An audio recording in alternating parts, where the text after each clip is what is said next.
On a freezing Tuesday morning, Noah woke to silence.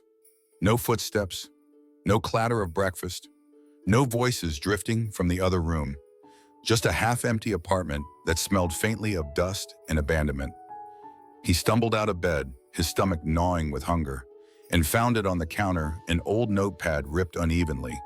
A few cold words scribbled in haste. We can't do this anymore. Uncle Graham will take care of you. That was it. No signature, no goodbye, no promise to come back. At only 13, Noah realized his parents had vanished. They hadn't just walked out for the day. They had chosen to leave him, to cast him aside like an unwanted burden. He stood frozen in the kitchen, eyes burning, the note shaking in his small hands. Hunger pressed down like a weight on his ribs. Fear twisted through his chest. The apartment felt bigger than ever, but not in a way that gave space only emptiness. He was a boy who had just been told by the very people who should have protected him that he was no longer theirs. It might have seemed like the cruel end of a childhood, but in that very moment of despair, another story began. A man who had always remained in the shadows of family gatherings, distant and cold, would now become the center of Noah's world. His name was Graham. He was wealthy, reclusive, a figure whispered about at holiday dinners but never really understood. To Noah, he had always seemed like a stranger wearing the mask of an uncle. Yet suddenly, this stranger was the only lifeline left. Nobody could have imagined that the frail, rejected boy who already knew deep down he was different, who already carried the secret weight of being gay in a home that had no room for it, would one day inherit not only Graham's wealth, but his entire empire. A fortune built in silence and discipline was now resting in the arms of a boy abandoned with nothing but a note. And years later, no one could predict the bitter twist. The same parents who had thrown Noah away would come back, not with love, not with apologies, but with open hands ready to claim everything they had once despised. The story of Noah is not simply about money or loss or betrayal. It is about the sharp cut of rejection, the resilience born in loneliness, and the unexpected family we sometimes find in the most unlikely places. When life shatters you that young, you either crumble completely or grow roots deeper than stone. Noah would grow those roots, and through pain, he would discover that sometimes the people who abandon us define nothing about who we are meant to become. What defines us is the one person who chooses to stay. If you believe family is not always where you are born, but where you are accepted, then this is your story too. Stay with Heart Stories, and let this journey remind you that respect is earned not by blood, but by love. Comment respect if you agree, and subscribe to Heart Story for more stories with twists that touch the heart. Life with Graham was not warm.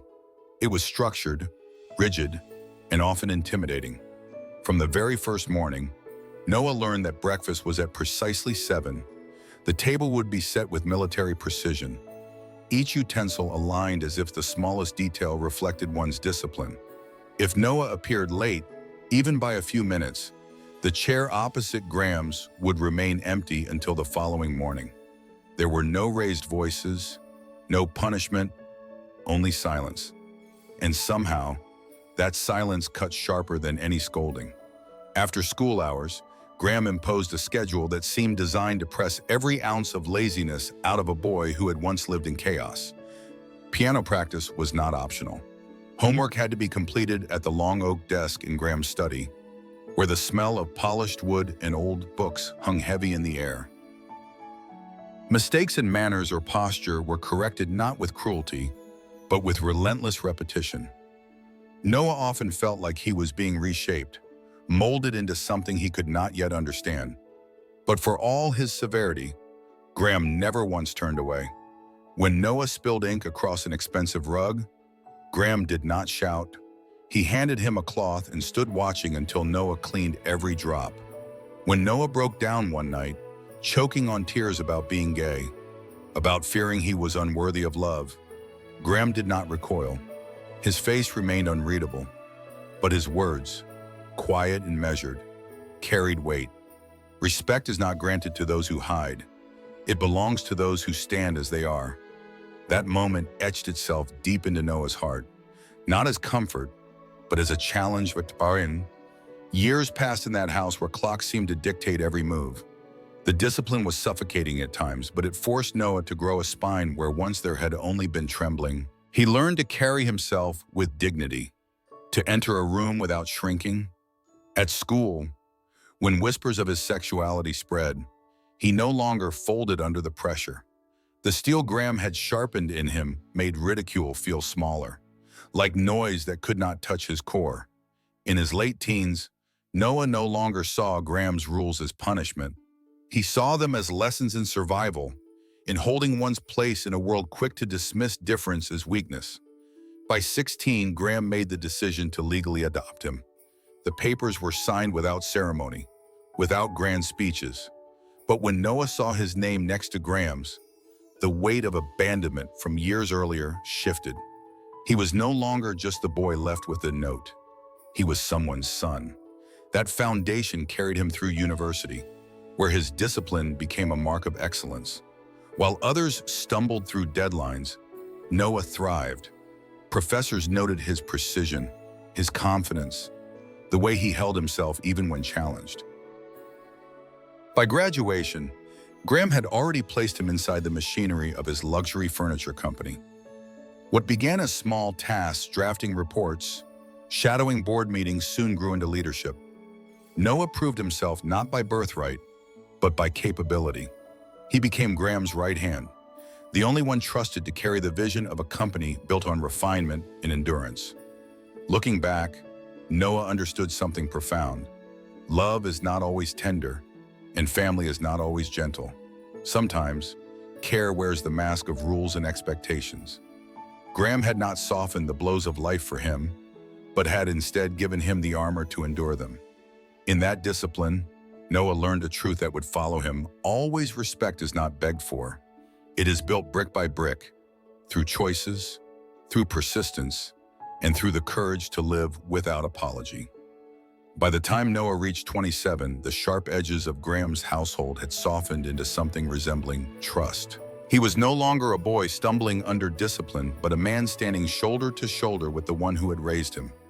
Then, like a sudden winter storm, the news came. Graham had leukemia. It was delivered not with drama, but with the same sternness that had marked his life.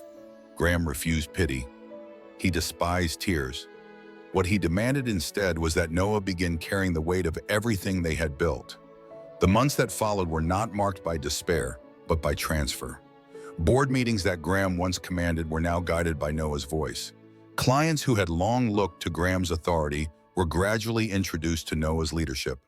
The company's showroom, with its polished tables and intricate craftsmanship, became not just a reflection of luxury, but of continuity. In quiet moments, when Graham grew too weak to climb the stairs, Noah sat beside him. And it was in one of those nights, when the hum of the city echoed beyond the windows, that Graham whispered words Noah would carry forever.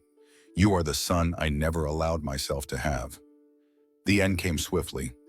Graham's funeral was small, just as he had insisted. No extravagant flowers, no elaborate speeches. The pews were filled with longtime employees, a few loyal associates, and Noah himself, who felt both the crushing weight of grief and the strange mantle of responsibility pressing onto his shoulders. The man who had once seemed like an iron wall was gone, leaving Noah the sole guardian of an empire worth tens of millions. For a brief moment, Noah believed the story would end quietly there. But life has a way of resurrecting shadows when the light feels most fragile. A week later, in a wood-paneled conference room with solemn faces around a polished table, the lawyer unfolded the will, and then the door opened. Noah's parents walked in. He had not seen them in years. Dressed in elegant suits, their expressions confident, they carried themselves as if they belonged, as if blood gave them rights that abandonment had never erased. They sat down without shame, announcing their claim to family, to legacy, to the wealth they believed was theirs by default. But the lawyer's voice cut through the room with words they had not expected. Every estate, every account, Every piece of Graham's fortune, including the sprawling residence and majority control of the company, was left entirely to Noah. And the reason was unshakable. When Noah was 16, Graham had formally adopted him. Legally, he was not just an heir by affection, but by law. The silence that followed was heavier than grief. His parents sat rigid, their arrogance draining into disbelief. For Noah, it was not triumph that filled the room, but clarity. He saw in their stunned faces the truth he had carried since childhood. Those who walk away lose the right to return when it suits them. The will was not just about wealth. It was about legitimacy, about recognition, about a bond that had outlived cruelty. Noah had been told once, through abandonment, that he was unwanted. Now the law itself declared otherwise. Graham had given him not just discipline, not just protection, but a place in the world that could not be taken away. And through that revelation, Noah understood something deeply human. It is not the family that leaves you that defines your worth, but the family that chooses you and stays until the end. The reading of the will should have silenced them. Yet Noah's parents were not people who bowed to shame. Days after being exposed in that conference room, they appeared again, this time at Noah's home, their faces painted with desperation. His mother clutched her chest as if illness had struck her suddenly. His father leaned heavily on a cane that Noah had never seen before. Their words dripped with practiced order, claiming sickness, claiming poverty, claiming they had nowhere left to turn. They spoke of family as if it were a chain unbroken. They tried to remind him of lullabies sung long before his memories had even formed, of birthdays they had half-heartedly celebrated before abandonment replaced affection. Noah listened in silence, his face carved from the same composure Graham had once mastered. He had learned long ago that not every plea deserves an answer. When pity failed, their performance hardened. Voices rose, shifting from request to demand. They said he owed them, that their blood ran in his veins, that everything Graham had given him was built on the foundation of their existence. His father's voice cracked with anger, his mother's eyes filled with venom, masked as tears. Yet Noah did not flinch. He had once been the trembling boy left alone in an empty apartment. He was not that boy anymore. He stood tall in the doorway of his home, his words deliberate and cutting. Years ago, you threw your son onto the street. That son does not need you now. The confrontation did not end there. His parents sought out lawyers, whispering threats of court battles, hoping legal loopholes might pry open the fortune they believed was theirs. But Graham had not been careless. The lawyer revealed what Graham had called the nuclear clause. If his parents or anyone outside Noah challenged the inheritance, the entire estate would bypass Noah and be transferred directly to a children's cancer foundation. Not a cent would fall into their hands. Even victory in court would mean nothing but ashes. The realization struck them visibly. His father's bravado collapsed into disbelief. His mother's sobs turned bitter, not from grief but from rage at a door closed forever. When security was summoned to remove them from the building where the clause was made public, the room filled with stares, employees, board members, even strangers gazing at two people who had gambled their child's dignity for profit and lost everything. The silence of judgment followed them out, heavier than any shouted curse. For Noah, it was not triumph he felt, but vindication. He understood in that moment that justice sometimes arrives not with grand speeches or applause, but with a simple, irreversible truth: those who abandon love cannot purchase their way back into it. The lesson etched itself into him as clearly as any contract. Wealth can be stolen, companies can be dismantled, but dignity secured by resilience cannot be touched. In facing the shameless return of his parents, Noah learned that strength is not the absence of hurt, but the refusal to let betrayal define the chapters yet to come. Months passed after the courtroom spectacle. Noah buried himself in work, carrying the company forward with the same precision Graham had instilled in him. Each showroom expansion, each successful launch, felt like a silent conversation with the man who had trusted him to continue the vision. Yet grief lingered quietly in his chest, a dull ache that success could not erase. One evening, as Noah reviewed old files in Graham's study, he discovered an envelope tucked between ledgers.